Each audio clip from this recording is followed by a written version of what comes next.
Hello and welcome to the Modern Day Cottage. Ruby Ann and I are going to share with you a 14-day journey as we document our sourdough starter recipe experiment. We will show you exactly how we created our sourdough starter from start to finish.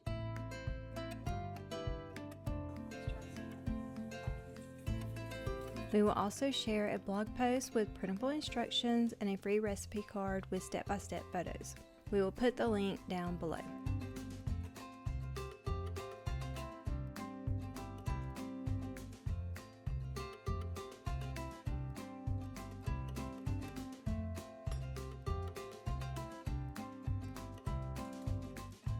Today we are sharing our documented journey of us testing the best sourdough starter recipe using 3 different flours: all-purpose unbleached, bread flour, and freshly milled whole wheat flour. We tested each of these using 2 different methods, one with orange juice and one with water. We have concluded that the best and stress-free sourdough starter recipe we recommend to you involves using a specific flour and liquid combination, which we will share with you. We will take you along our 14-day journey of creating a successful sourdough starter. Please share with us your own sourdough starter successes and any tips or tricks you've learned along the way as well. With 11 years of experience in making sourdough starter, we have found that using orange juice is the best way for us to create a strong starter from scratch. On day 8 of the 14-day process to create a successful sourdough starter, we removed 2 out of the 6 variables because they did not perform well. The starters using water of all-purpose flour as well as the water and bread flour did not yield the desired results. The remaining variable starters were the orange juice whole wheat, orange juice bread flour, orange juice all-purpose unbleached flour, and the water and whole wheat. We continue with these starters on the 14-day journey. On day 8, we used 30 grams of starter and then fed with 50 grams of freshly milled rye and whole wheat combination, along with 50 grams of water. From day 9 to day 13, we kept only 30 grams of starter and fed each with the same flour they were first started with, along with 50 grams of the water. By day 14, we baked with each of the 4 sourdough starters and found the most successful one was the starter made with orange juice and bread flour. We are going to share with you the recipe and instructions for our cottage-inspired sourdough starter recipe.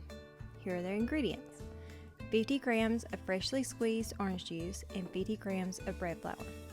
On day 8, you will use 25 grams of rye flour and 25 grams of whole wheat flour. Days 9 through 14, each day you will use 50 grams of bread flour and 50 grams water, as well as 30 grams of the starter. Also on day 8, you will also reserve 30 grams of the starter. Now I'm going to give you the instructions. Day 1, mix the freshly squeezed orange juice with the bread flour. Cover the mixture with a coffee filter and a screw band or a rubber band. Let this mixture sit in a warm place in your kitchen with temperatures around 72 to 75 degrees. Days 2 through 7, you're going to mix this mixture once daily, ideally up to 2 times daily. Cover it well after mixing and use a non-metallic utensil, preferably a wooden spoon.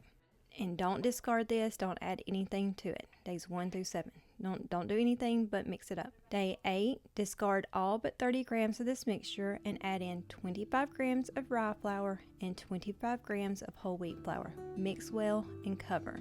The reason why you're adding half rye and half wheat is that the rye and wheat have tons of good bacteria that will help the fermentation excel and create a very strong and successful sourdough starter. Day 9 through 13, you're going to discard all but 30 grams of the mixture and add in 50 grams of bread flour and 50 grams of water. Mix well, cover, and let it sit out at room temperature.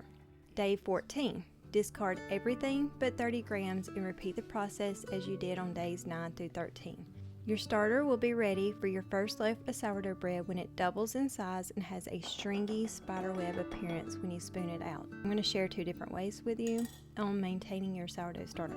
Option 1 is feed and discard daily by leaving it out on the counter and covering it well, following the same methods as days 9 through 13. This discard can be saved for your baking needs. Unlike days 9 through 13, it really wasn't viable and it is not ideally used in discard recipes when you first start a starter. Option 2, after using the required amount for a recipe on day 14, Keep 30 grams of this starter. Add 200 grams of flour and 200 grams of water to the 30 grams of starter. Mix well, cover, and let it rest for 2 hours. Then place a lid on top and store the starter in the refrigerator. When you need the starter, take out 30 grams of the thick starter and feed it with half water and half flour until it doubles in size. Whatever amount of water and flour you need will depend on the recipe you're using. And wait till it doubles in size, then use it for your recipe. For example, if your recipe needs 100 grams of starter, you will use this formula: 30 grams of thick starter from the refrigerator, 50 grams of water, and 50 grams of bread flour. The extra 30 grams may be stuck to the jar and spoon. Whatever is left over, discard it or keep it in a discard jar in your refrigerator for later use. The rise time for your sourdough starter may vary depending on environmental factors. Alright, so now that you have your viable, strong sourdough starter created, we're going to make a beautiful loaf of sourdough bread. The recipe we're using here today is 50 grams of starter. That is our sweet spot. We do not start our bread recipes with 100 grams unless we need to activate it very quickly. 350 grams of warm water, 500 grams of bread flour, and 10 grams of coarse Redmond sea salt. So what you're going to do is what is called an auto lips. So you're going to mix up your flour, salt, water, and sourdough starter in a large mixing bowl, and then you're going to cover it well and let it sit for 30 minutes to an hour. Once that time is up, then you're going to do your first session of stretch and fold. Also, another tip is to use coarse salt, because fine salt will actually dilute in the mixture a whole lot faster, and salt does prohibit the fermentation from taking place and getting real active and getting those big bubbles. So you're going to do 4 series of stretch and folds. After doing 4 series of stretch and folds, you're going to let it do its bulk rise. And after its bulk rise, you will then take it out of your mixing bowl, shape it into a round, and you're going to shape it, let it bench rest for 30 minutes. And then after it bench rests for 30 minutes, then you're going to shape it and put it into your floured Banton basket.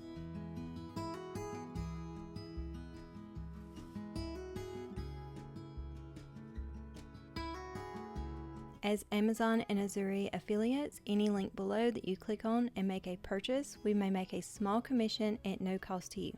But please keep in mind, we only share products and items we love and use here at our cottage.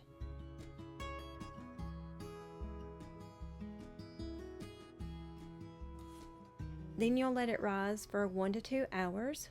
You can do a overnight cold bulk fermentation in the refrigerator. It's called a cold retard, and it basically slows down the fermentation and it creates a real firm bowl that you can, when you go to score and you decorate it, you can really get real intricate with different designs. And also, a lot of people do really well with like a 36-hour cold fermentation. The 36-hour fermentation is ideal for people that are sensitive to gluten. The reason being is it's more digestible and it has a lot more probiotics in it than it would if you would just let it ferment for 6 to 8 hours. So what we're doing here is we are going to score it, and this is going to be the expansion score. You can also do decorative scoring on it, but essentially this expansion score is very essential because the sourdough bread will expand as it rises and all those gas bubbles activate. So you definitely want to score an expansion score on your sourdough bread. What we did is we lightly dusted a piece of parchment paper with semolina flour, and then we're tucking it in with 3 ice cubes on top of an Instapot rack. The Instapot rack is a very good tip. It keeps your sourdough bread from burning on the bottom, and we're using a preheated oven at 450 with a cold Dutch oven. I do not preheat our Dutch oven, and the reason why is it gives a lot more oven spring and you get a bigger ear when you use a cold Dutch oven. In our environment, that's what results for us, but you most certainly can do trial and error and see what works best for you, whether a heated Dutch oven or a cold Dutch oven. Once you have baked it for 20 minutes covered, then you will uncover it and you'll continue baking it for 30 more minutes at 450 degrees. Once it is baked, you want to get it out and put it on a cooling rack and then let it cool completely before you cut it. It's still continuing to cook for at least first 30 to 45 minutes. So try really hard to resist cutting into that warm, delicious sourdough bread.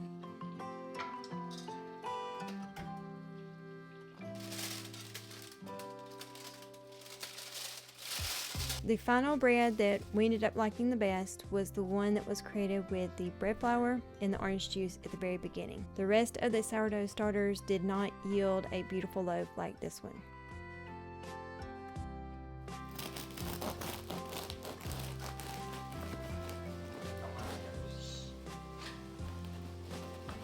If you like this video, please give us a thumbs up and please don't forget to hit that subscribe button to help support our channel.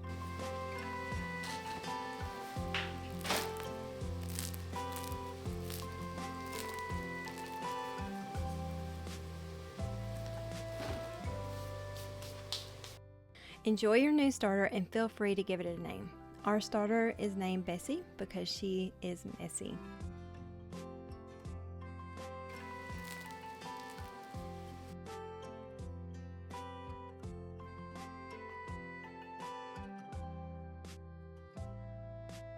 And as always, we'll bring you homemade recipes, cottage living, and a cozy home.